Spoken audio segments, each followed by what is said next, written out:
Seguido, al mensaje anterior, una vida completamente santificada. En 1 de Tesalonicenses 5:23 dice, y el mismo Dios de paz os santifique por completo, y vuestro espíritu y vuestra alma y vuestro cuerpo, sean guardados perfectos e irreprensibles para la venida de nuestro Señor Jesucristo. Esta es la oración que hizo el apóstol Pablo por los creyentes tesalonicenses. Si dijo os santifique por completo, es claro que uno puede ser santificado por completo. Es posible no hallar ningún defecto en un cristiano. Dios nos santificará por completo y nos guardará perfectos e irreprensibles. Nos referimos a la provisión que el Señor ha dado al cristiano. La salvación efectuada por el Señor ha dado a cada cristiano la capacidad de vencer el pecado completamente, de ser liberado de la esclavitud del pecado, de odiarlo y de tener una comunión con Dios sin estorbos. Esta es la vida que Dios ha ordenado para nosotros. Esto no es una simple teoría, sino un hecho, porque esta es la provisión del Señor. Necesitamos experimentar una liberación plena. Hermanos, ¿cuál es su experiencia? Si su experiencia no corresponde a lo que dice la Biblia, todavía no ha recibido plena salvación. Es un hecho que usted es salvo, pero aún no ha recibido plena salvación. Le daré una buena nueva. Lo que el Señor logró en la cruz no solo lo libró a usted del juicio del pecado, sino también del dolor del pecado. Él preparó una salvación plena para que usted no tenga que quedarse con su salvación inicial,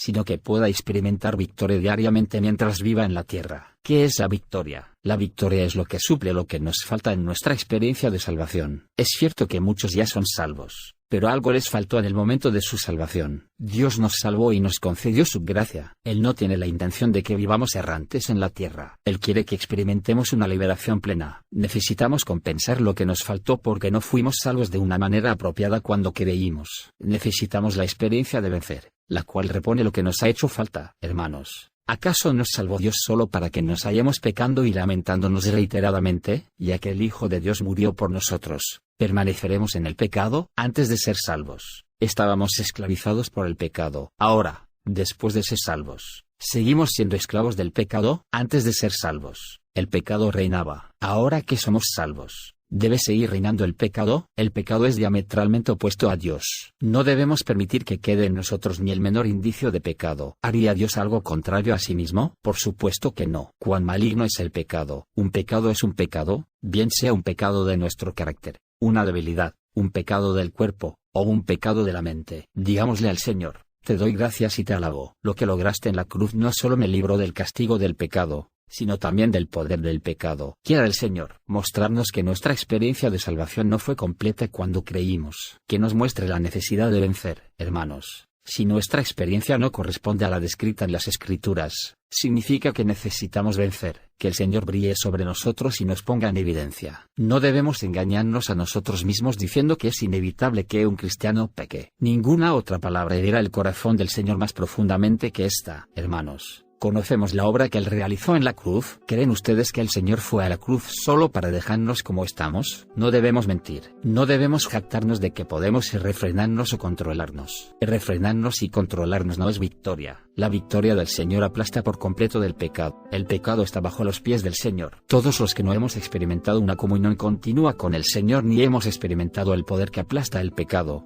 necesitamos vencer. Que el Señor nos otorgue su gracia y sus bendiciones. Amén.